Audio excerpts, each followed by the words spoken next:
बहुत विकट समस्या में हूं गोविंद, रक्षा कीजिए। सखी, भूखे पेट मुझे कुछ नहीं सूझता। पहले मेरी क्षुधा पूर्ति की व्यवस्था करो, उसके पश्चात ही मैं तुम्हारी समस्या का समाधान कर पाऊंगा। परंतु सखा। सखी, मुझे भूख लगी है।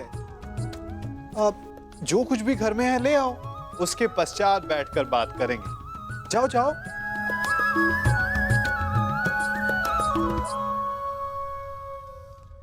सखी, ऐसे क्या देख रही हो? तुम्हारा सखा भूखा है।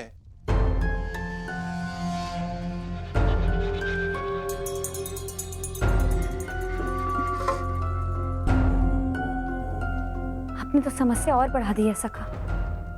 घर में अन्न का एक भी दाना नहीं है। असत, तुम कब से इतनी कृपण हो गई सखी? अपने सखा से भोजन छिपा रही हो? हटो, मैं खुद ही देख लेता हूं।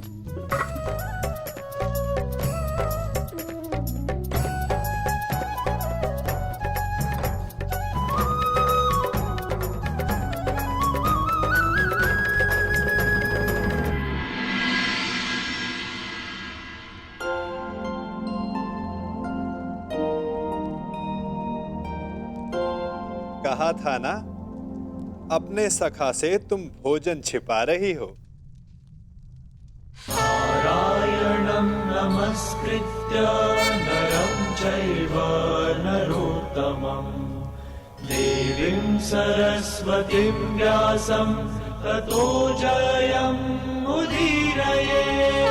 नारायणं नमस्कृत्य नरं चैव नरोत्तमं देवीं सरस्वतीं व्यासं ततो जयमुदीरये।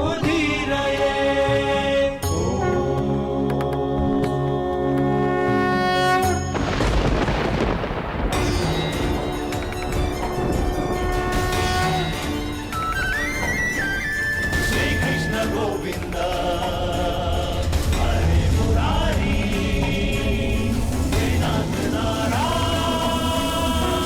वासुदेवा।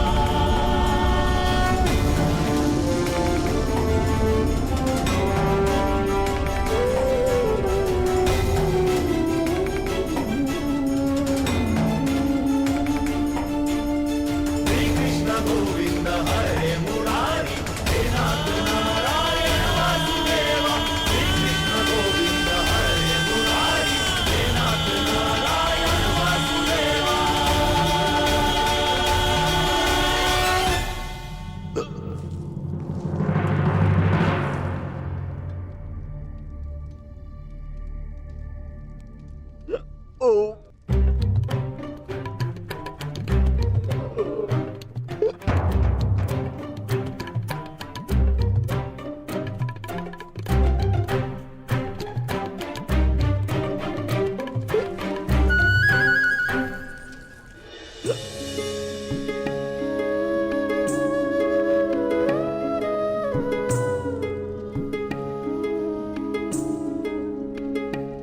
आनंद आ गया सखी, अब जाकर मेरी भूख शांत हुई। अच्छा, वो समस्या क्या थी, तनिक बताओ। सखा, वो महर्षि दुर्वास। कल्याण हो पांचाली।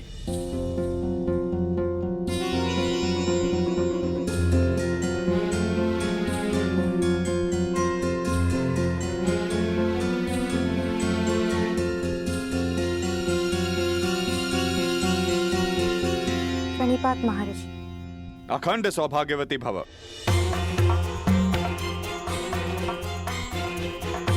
वो महर्षि दुर्वासा, आपसे निवेदन है कि थोड़ा जल मिलेगा? जी जी जी।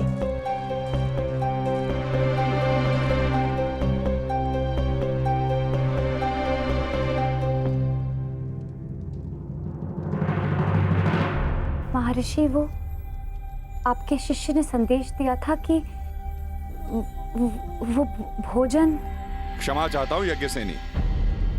अब हम भोजन नहीं कर पाएंगे। हमारा पेट भर चुका है। कष्ट के लिए क्षमा चाहता हूं।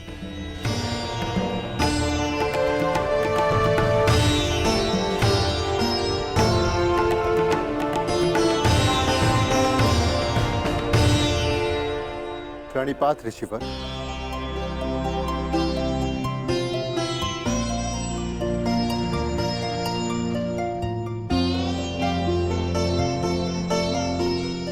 प्रणिपात महर्षि। आपका अचानक यहाँ आगमन? मुझे शकुनी ने कहा था मैं यहां आकर पांडवों का सत्कार ग्रहण करूं।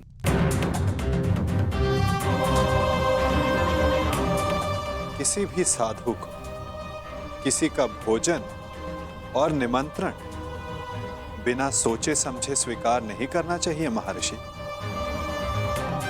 यदि आपने जान लिया होता तो कदाचित आप हस्तिनापुर का आतिथ्य ग्रहण नहीं करते।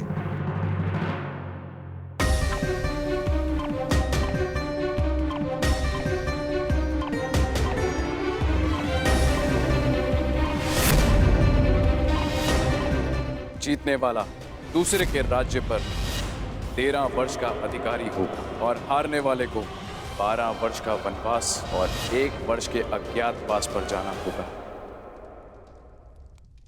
उन कौरवों ने केवल तुम्हारे साथ ही नहीं अपितु मेरे साथ भी छल किया है। छल करके उन्होंने मुझसे तुम्हें श्राप दिलाने की योजना बनाई। मैं उन्हें अभी भस्म कर दूंगा। नहीं ऋषिवर, आप ऐसा नर्त नहीं करेंगे। वरों का नाश करना हमारी प्रतिज्ञा है। तो मैं तुम्हें आशीर्वाद देता हूं कि तुम अपने प्रयोजन में अवश्य सफल होंगे।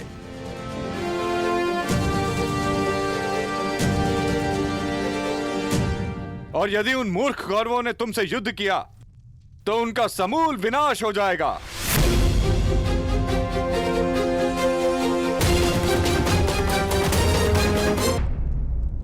वाह शकुनी, वाह! क्या उत्तम प्रयत्न किया है तुमने। श्राप दिलवाने गए थे पांडवों को, वरदान दिलवाकर लौटे हो। तुम्हारी तो जय जयकार होनी चाहिए, जय जयकार। समझ में नहीं आता कैसे पांडवों से हस्तिनापुर की रक्षा की जाए और कैसे अपने इस मूर्ख पुत्र की सुरक्षा की जाए। मैं बताता हूं कि क्या करना है।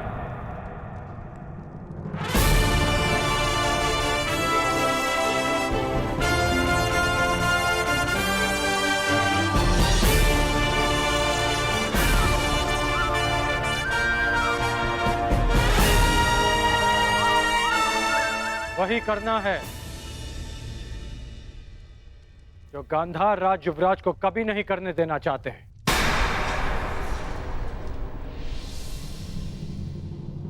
पराक्रम।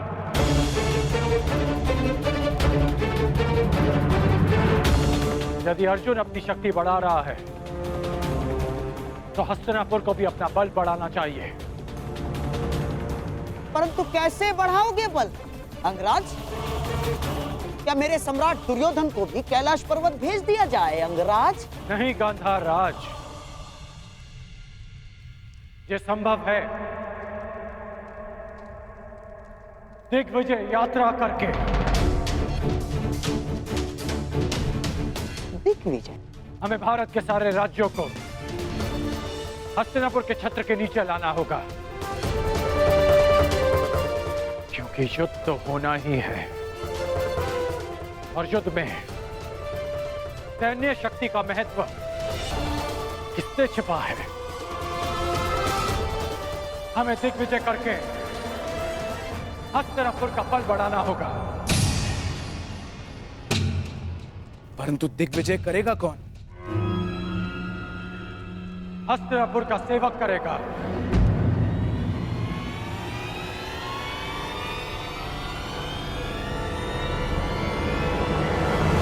मैं करूंगा दिग्विजय यात्रा।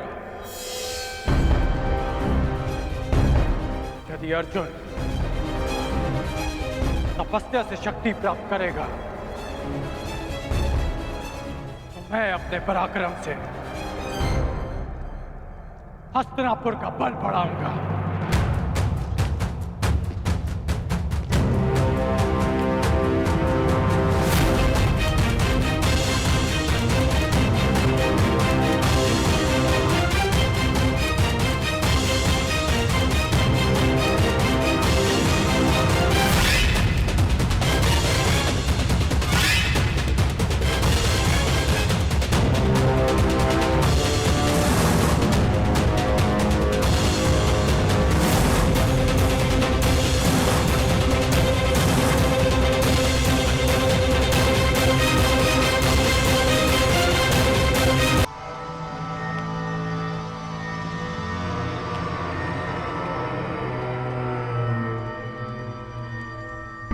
ये क्या मामा श्री?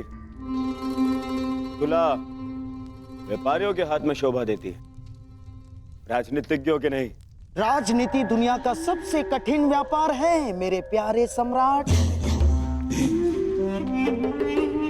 जहां शत्रु का लाभ और अपनी हानि ठीक से तोली नहीं गई तो पराजय का मुख देखना पड़ता है दुर्योधन। जैसे जैसे ये तुला जिसकी एक ओर 100 कौरव और दूसरी ओर 5 पांडव, परंतु अभी तक इस तुला का संतुलन बना हुआ है दुर्योधन।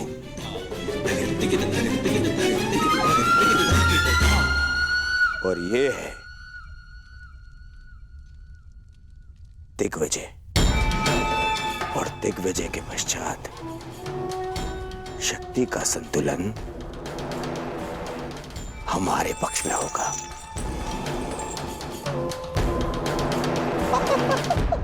तुम नहीं समझोगे मेरे प्यारे सम्राट। राजनीति तुम्हारे बस का व्यापार नहीं ना।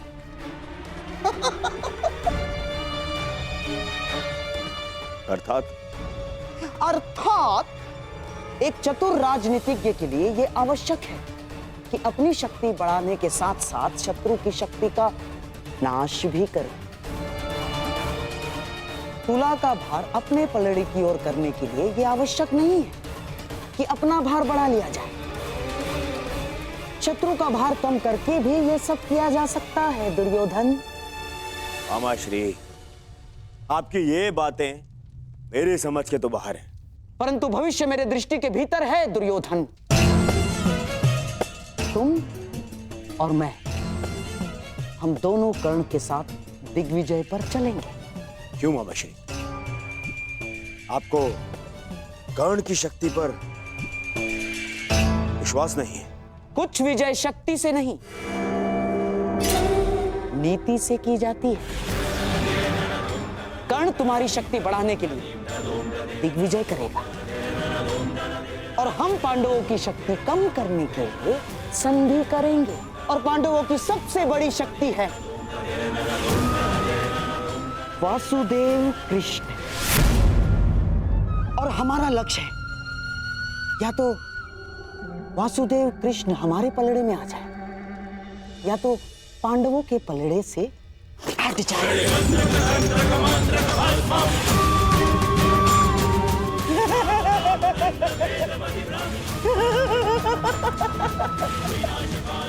बस इतना कर लो मेरे प्यारे सम्राट, तो सदैव के लिए भारतवर्ष तुम्हारा।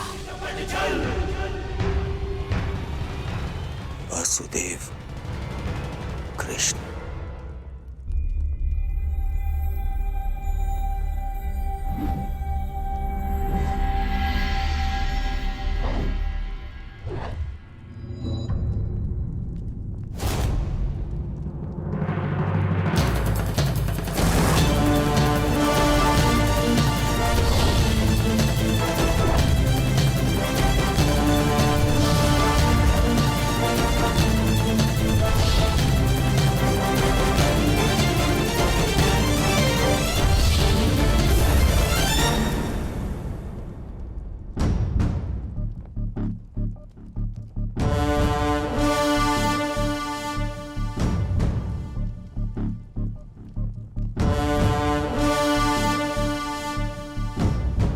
फिर से मेरे समीप आने से चूक गए कान्हा।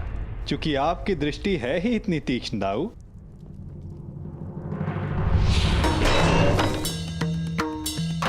यदि रक्षक की दृष्टि तीक्ष्ण ना हुई तो शत्रु का कार्य सरल हो जाता है कान्हा।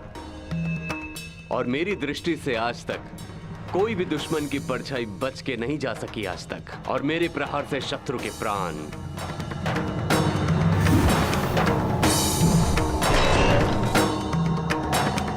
और यदि कोई ऐसा वीर आया जिसे आक्रमण करने से ना रोक सके तो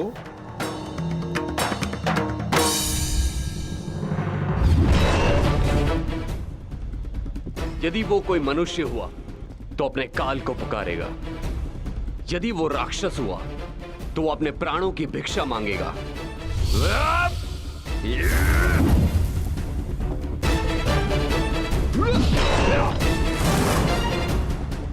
और यदि वो देवता हुआ तो वो पछताएगा कि उसने अमृत पान क्यों किया। और यदि आक्रमण करने वाला देव दानव मनुष्यों से अधिक शक्तिशाली हुआ तो द्वारिका की रक्षा कैसे होगी दाऊ? तुम्हारे और मेरे रहते हुए भला द्वारका की ओर कौन खड़ा रह सकता है?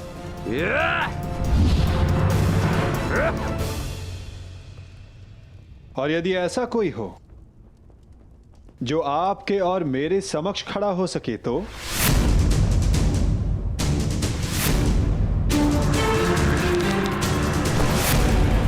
क्योंकि जिसका सामना हमसे होने वाला है दाऊ, वो स्वयं में एक पहेली है।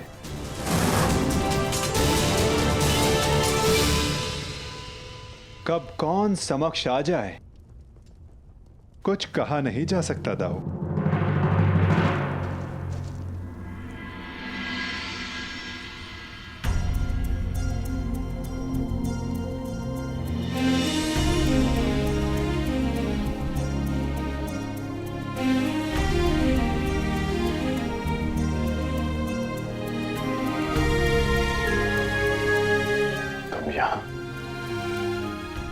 हाँ, सुना है तुम दिग्विजय पर जा रहे हो, इसीलिए तुम्हें शुभकामना देने चली आई। तुम्हारा मुख बता रहा है कि तुम शुभकामना देने नहीं, किसी प्रश्न का उत्तर लेने आई हो। प्रश्न तुम जानते हो कर्ण।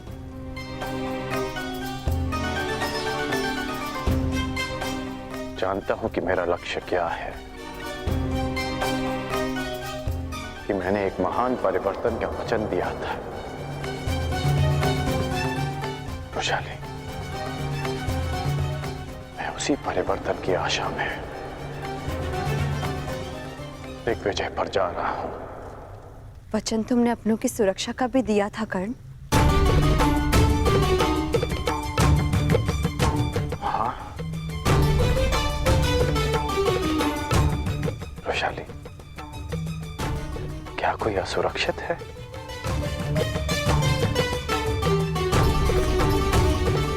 किसी को उसके अधिकारों से वंचित किया गया है क्या?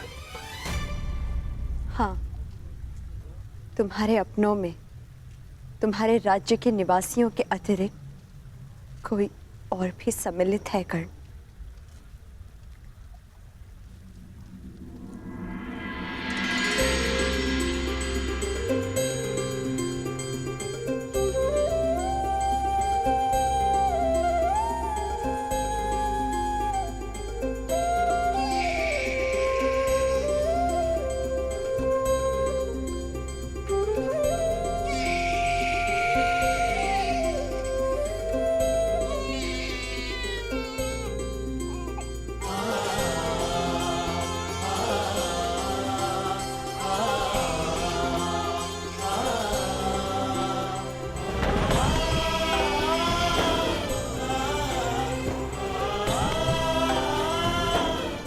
आपका पुत्र अंगराज।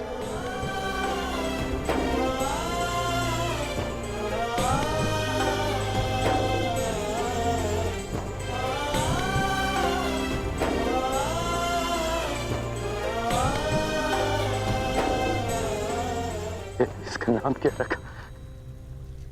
नामकरण अभी किया नहीं, पुत्र के नामकरण का अधिकार उसके पिता को होता है।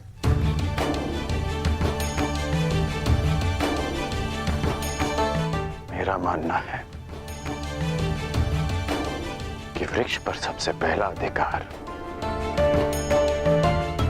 भूमि का होता है, बीज का नहीं। उसी भांति एक संतान पर सबसे पहला अधिकार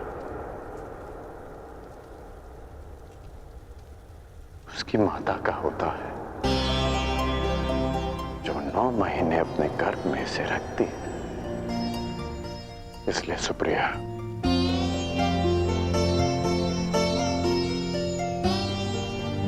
इसका नामकरण तुम करोगी।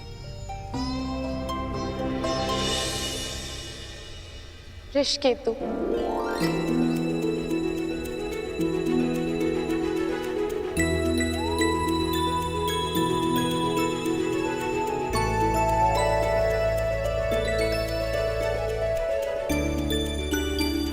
उस वृषाली के नाम पर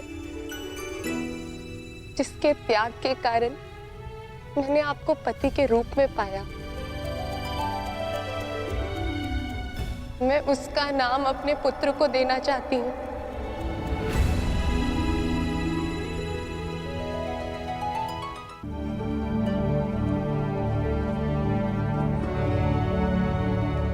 अद्भुत।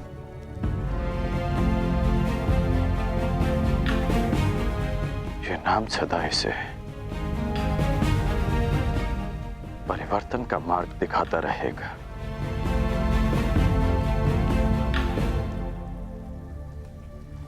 सुप्रिया, मैं नहीं जानता कि दिग्विजय पूर्ण होने में कितने वर्ष लगेंगे,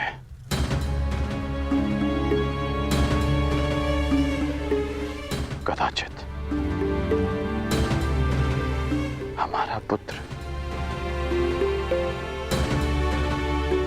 बालक से युवा हो जाएगा। तुम इसका ध्यान रखना।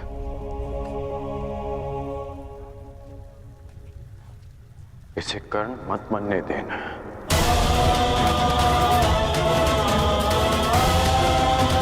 आवश्यकता पड़ने पर इसे वचन तोड़ना भी सिखाना।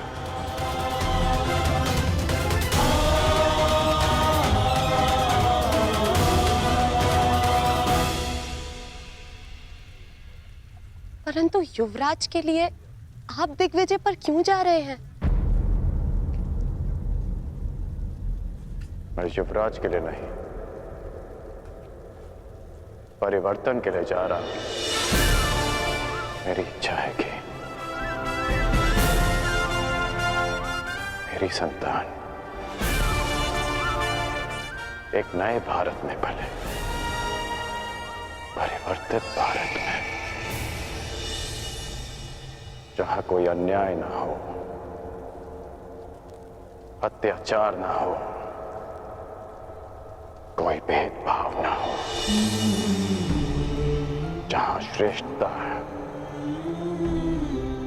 जन्म से सिद्ध ना हो, अपितु कर्म से सिद्ध हो, जहां किसी और कारण को नियमों में बंधकर एक स्त्री का चीरहरण ना देखना पड़े।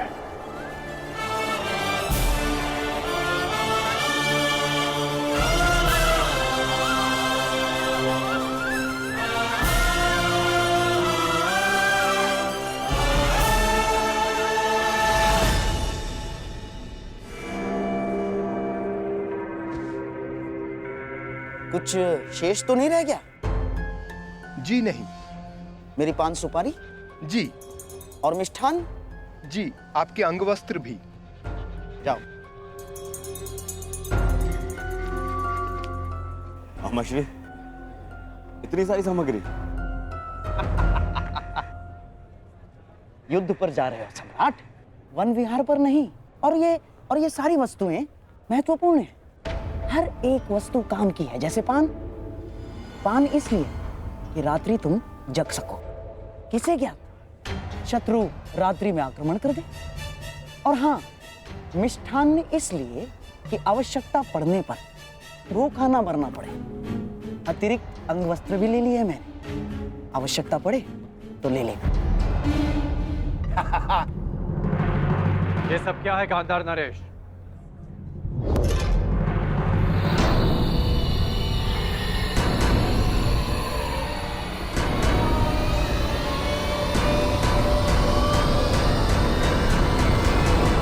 ये कैसा प्रबंध है?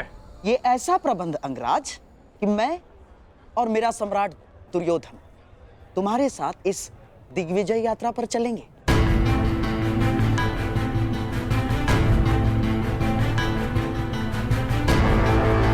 परंतु इसकी क्या आवश्यकता है? आवश्यकता है अंगराज, आवश्यकता है। तुम उन राजाओं पर विजय तो पालोगे, परंतु उनके समक्ष संधि की शर्तें कौन रखेगा? मैं। और हस्तिनापुर के प्रतिनिधित्व के रूप में मेरे दुर्योधन के समक्ष वो समर्पण करेंगे। मामाश्री,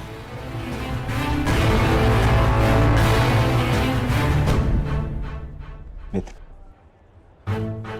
मैं केवल इसलिए चल रहा हूं ताकि अपनी आंखों से तुम्हें सभी राजाओं पर विजय प्राप्त करते हुए देख सकूं। परंतु यदि तुम नहीं चाहते कि मैं साथ चलूं, तो हम नहीं जाएंगे। नहीं युवराज, आपकी इच्छा, इस सेवक के लिए आदेश है, मुझे कोई आपत्ति नहीं। तो ठीक है, हम दिग्विजय यात्रा का प्रारंभ द्वारका से करेंगे। पांचाल दिग्विजय यात्रा पांचाल से आरंभ होगी।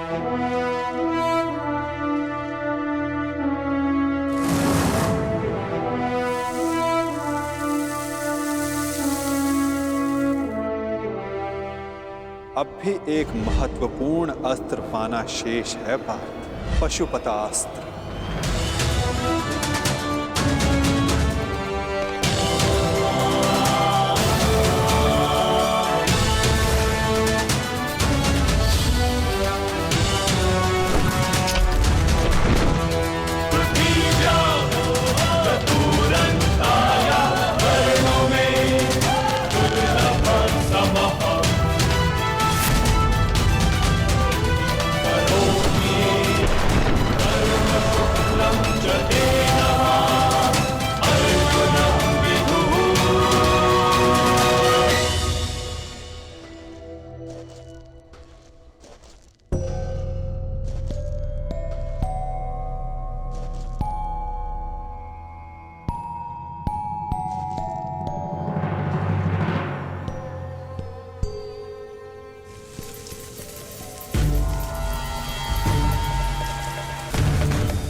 इतनी शीघ्रता नहीं। मेरा लक्ष्य तुम्हें हानि पहुंचाना नहीं है, मुझे मार्ग दो। मार्ग में आए हो तो बिना युद्ध किए नहीं जा सकते। जो कुछ उस कुरु सभा में हुआ, उसके पश्चात पांचाल विष उगलने को तैयार होगा। और इससे पहले पांचाली के पिता अपनी पुत्री के अपमान का प्रतिकार करें, हमें उन पर आक्रमण करके उन्हें निशक्त करना होगा।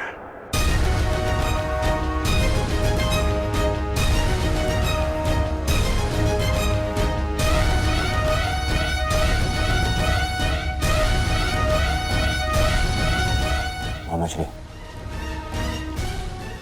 शत्रु का पलड़ा अभी हल्का हो या बाद में, हमारा पलड़ा सदैव भारी रहेगा, क्योंकि हमारे पास कर्ण है।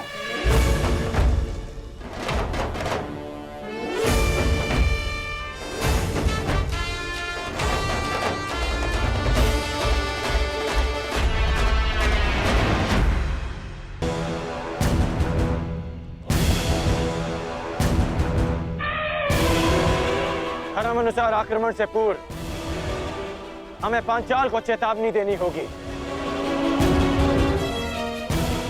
आक्रमण से पूर्व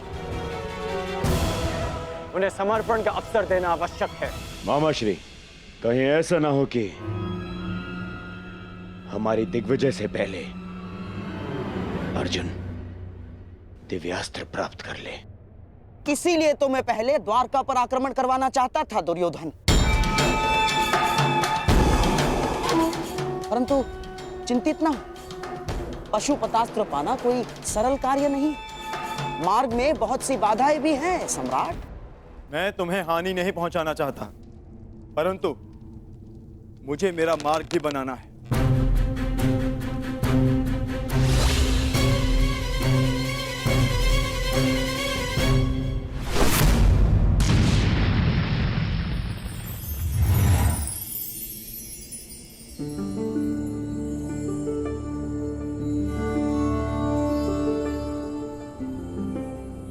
मैंने आज तक तुम जैसा मनुष्य नहीं देखा, इतना हठी परंतु इतना चैतन्य। तुम्हें मार्ग देकर मुझे आनंद की प्राप्ति होगी।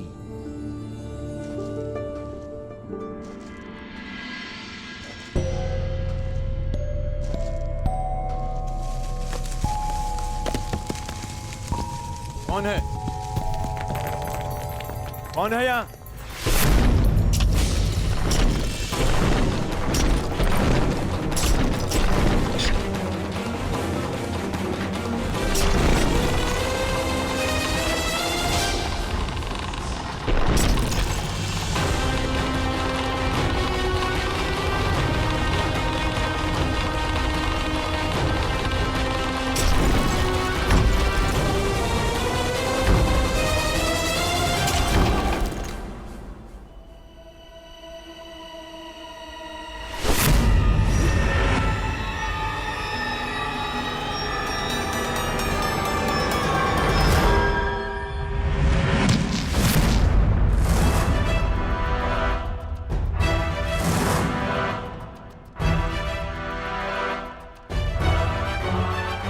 ये तो महागुरु परशुराम के शिष्य का संदेश है,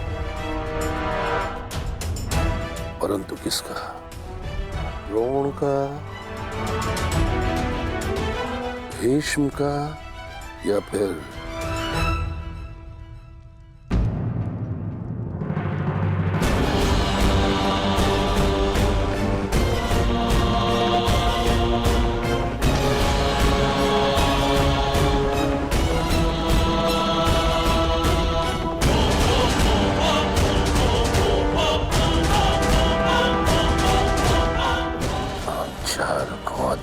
स्वीकार नहीं है। वो दुर्योधन भूल गया कि युद्ध में उसका और उसकी सेना का क्या परिणाम हुआ था। अपने गुरु द्रोणाचार्य के लिए गुरु दक्षिणा लेने आया था वो, परंतु हमने स्वयं उसे उसके प्राणों की दक्षिणा दी। जिस हस्तिनापुर में हमारी पुत्री का अपमान हुआ, उस हस्तिनापुर से संधि कदापि नहीं। अपनी पुत्री के अपमान का प्रतिशोध हम लेंगे।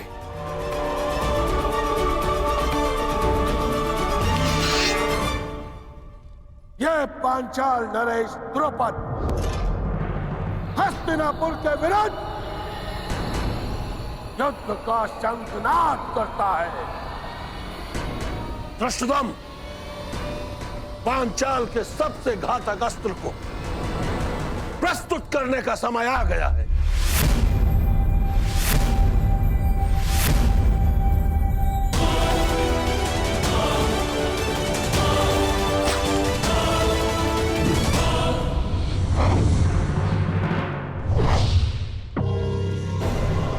मुझे लगता है कि अपने दामाद पांडवों का परिणाम देखकर पांचाल नरेश संधि कर ही लेंगे।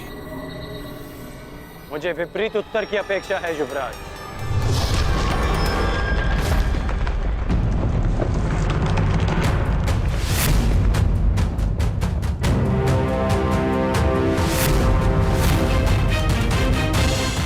पांचाल नरेश का उत्तर आ गया युवराज।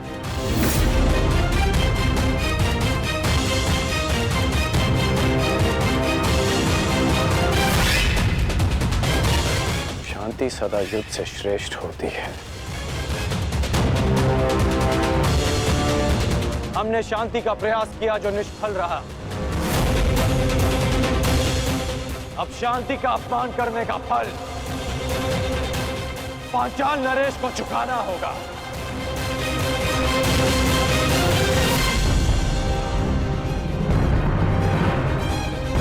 अब जब युद्ध निश्चित है अंगराज, तो सावधान रहना।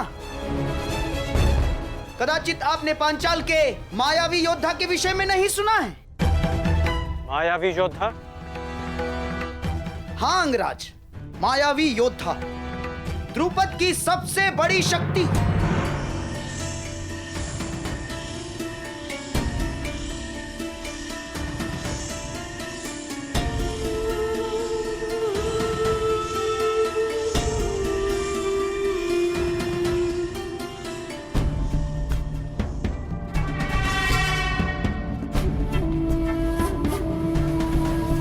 हस्तिनापुर ने पांचाल पर आक्रमण कर दिया है और इस समय पांचाल की ढाल तुम हो। तुम्हें इस युद्ध में भाग लेना ही होगा।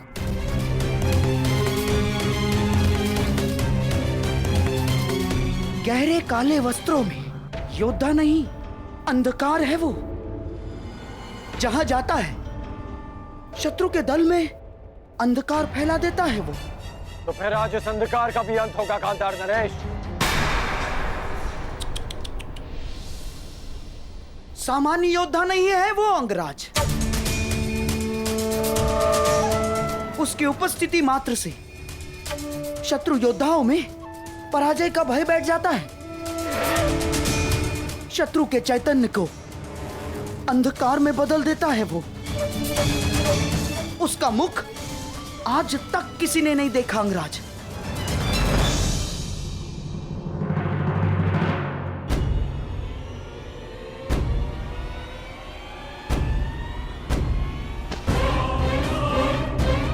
यही अवसर है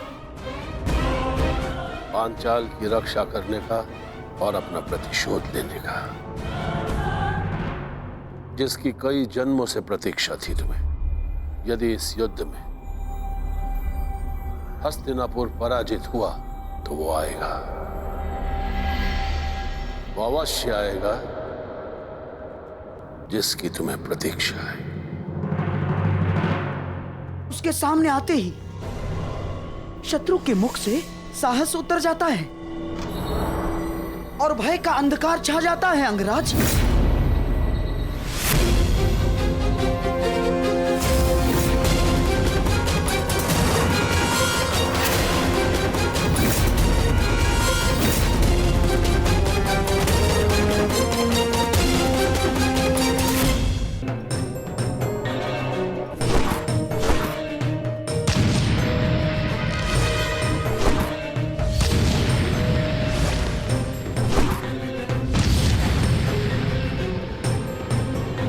चट्टान पर बाणों का प्रभाव क्यों नहीं हो रहा? अवश्य ये कोई मायाजाल है।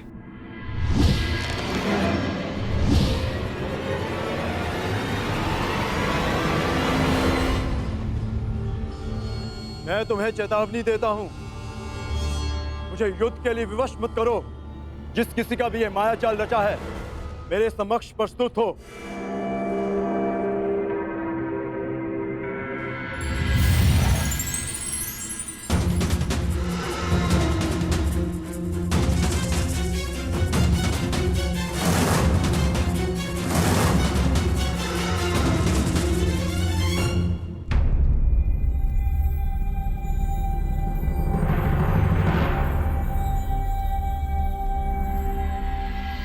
हस्तिनापुर ने पंचाल पर आक्रमण कर ही दिया।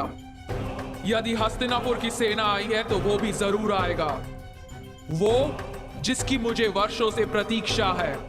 आप युद्ध कीजिए। हस्तिनापुर को अंधकार के गर्त में पहुंचाने के लिए आपका योद्धा उचित समय पर प्रस्तुत हो जाएगा।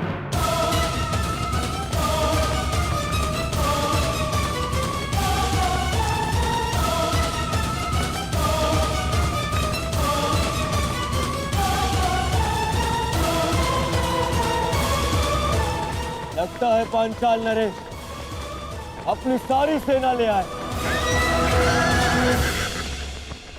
तो आज पांचाल की सारी सेना का नाश होगा।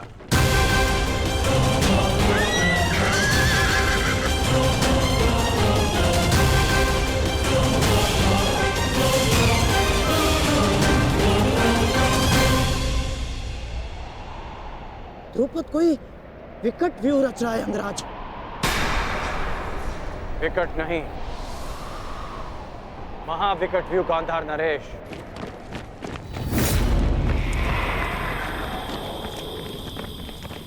ठीक से देखिए।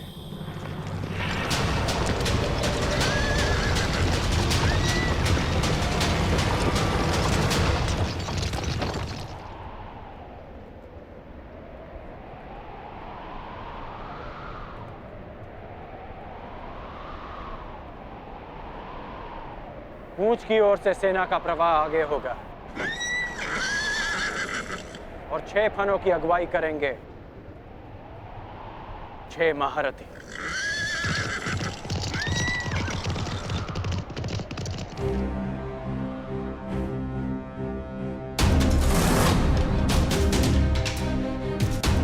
ये शेषनाग व्यू रच रहे हैं।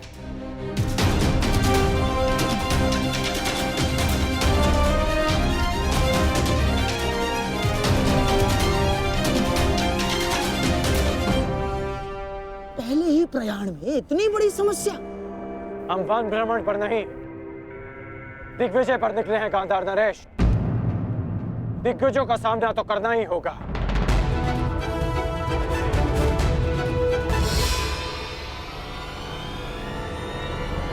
व्यू रचना।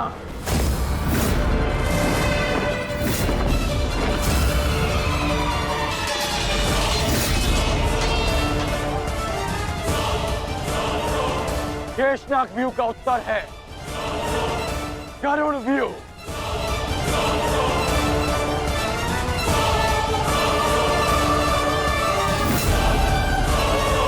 जिस प्रकार नागों का दमन गरुड़ करते हैं,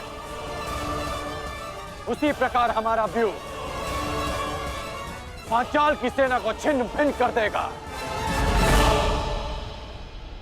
अद्भुत मित्र, अद्भुत। पांचाल नरेश, ये हस्तिनापुर की ओर से अंतिम चेतावनी है। अंतिम अवसर है आपके पास। युवराज दुर्योधन से संधि कर लीजिए। वही दुर्योधन ना जो पिछले युद्ध में हमारे हाथों बंदी बना था। वो दुर्योधन मित्रता के योग्य नहीं है। जिन कौरवों के हाथ हमारी पुत्री यज्ञासिनी के आंचल तक पहुंचे हैं, उन हाथों से संधि नहीं, अपितु उन हाथों का नाश होना चाहिए। अब मेरी भी अंतिम चेतावनी सुन लो अंगराज। तुम्हारा भला इसी में है कि लौट जाओ, अन्यथा जिस प्रकार चक्की में चने के साथ धुन भी पीसी जाती है, उसी प्रकार इस दुर्योधन के साथ तुम्हारा भी नाश होगा।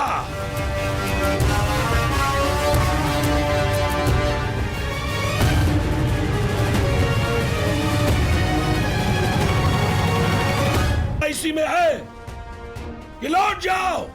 सबसे श्रेष्ठ युद्ध वो है जो कभी ना हो। जो शांति से प्राप्त हो सकता है वो युद्ध से नहीं। क्षमा करना नटवर, कुछ मनुष्य युद्ध से पूर्व शांति का महत्व नहीं समझते। आक्रमण! आक्रमण!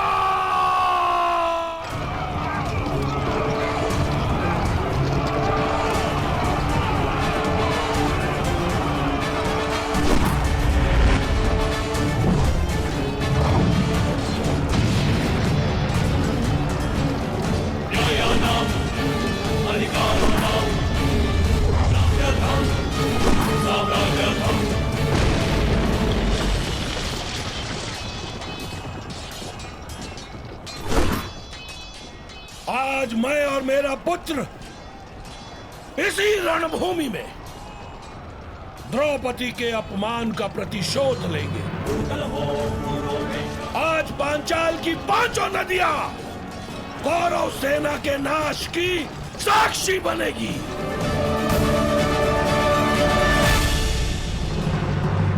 आप कौन है देवी? मालिनी, यक्षिणी हूं मैं। क्या चाहिए आपको?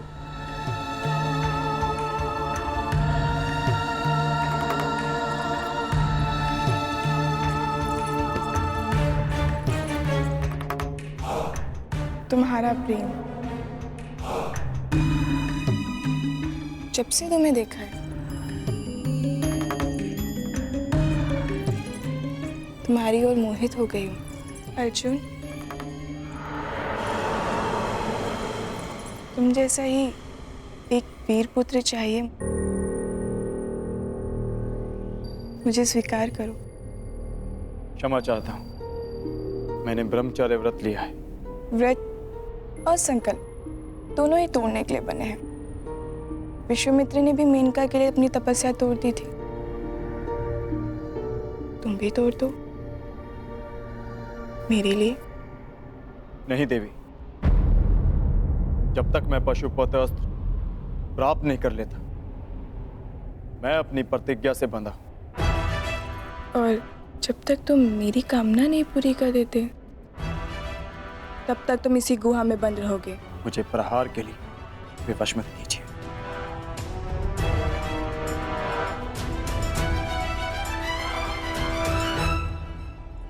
प्रयास करो।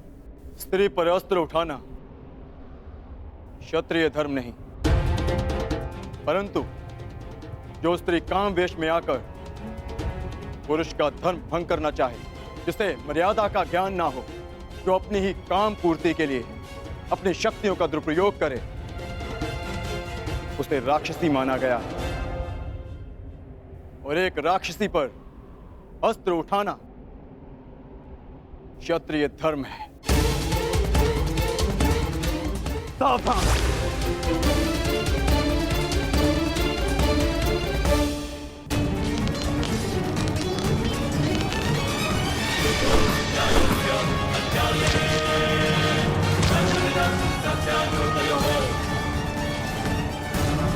पांचाल नरेश, आप भूल रहे हैं कि मैंने किससे शिक्षा ली है।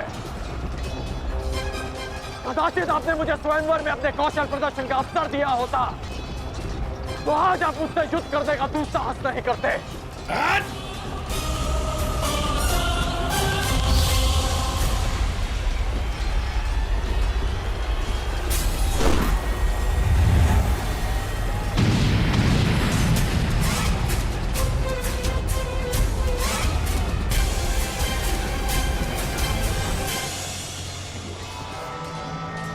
सुनीर में और बाण शेष हैं या समाप्त हो गए पांचाल नरेश?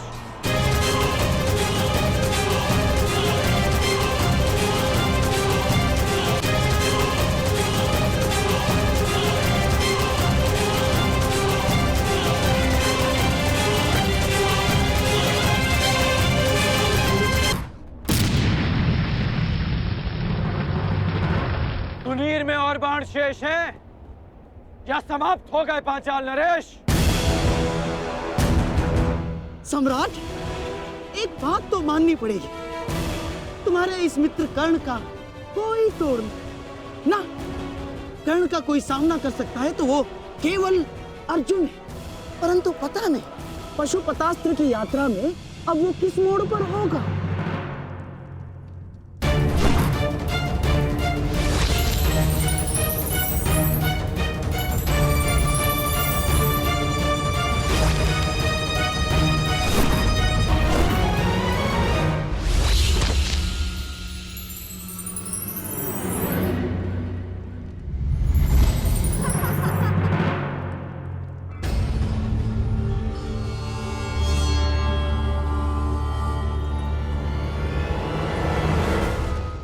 बड़े भोले हो तुम कौनते। जिस अस्त्र से मुझे मारा जा सके वो तुम्हारे पास नहीं है, परंतु जिस अस्त्र से तुम्हें बांधा जा सके वो अस्त्र मेरे पास है।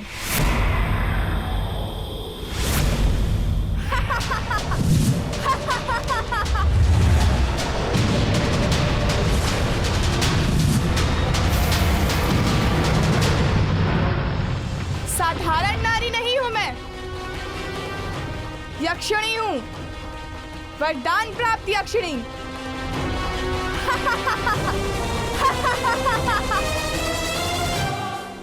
इस कर्ण के सामने हमारा हर प्रहार असफल है पिताश्री।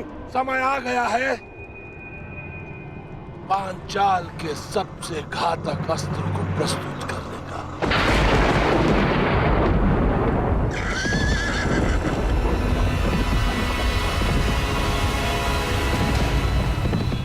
अब भी समय है पांचाल नरेश, हस्तिनापुर की अधीनता स्वीकार कर लो।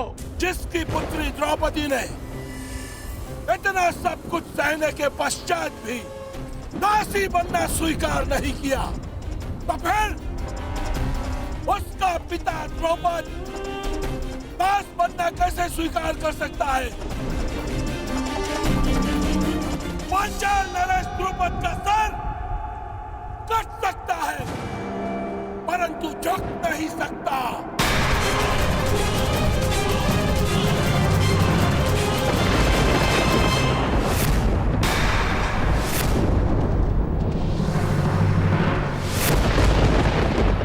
मुझे युवराज दुर्योधन के चरणों में राजाओं के मस्तक चाहिए, झुके हुए मिले तो उत्तम, अन्यथा कटे ही सही।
कैसा अंधकार है, कैसी माया है ये।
ब्रावो!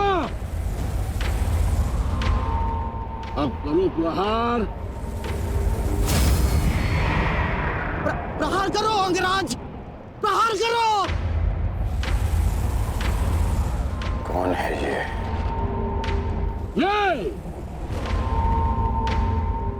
ये द्रुपद का वार। पांचाल का प्रहार है। चलो, युद्ध करो। बच सकते हो तो बचो।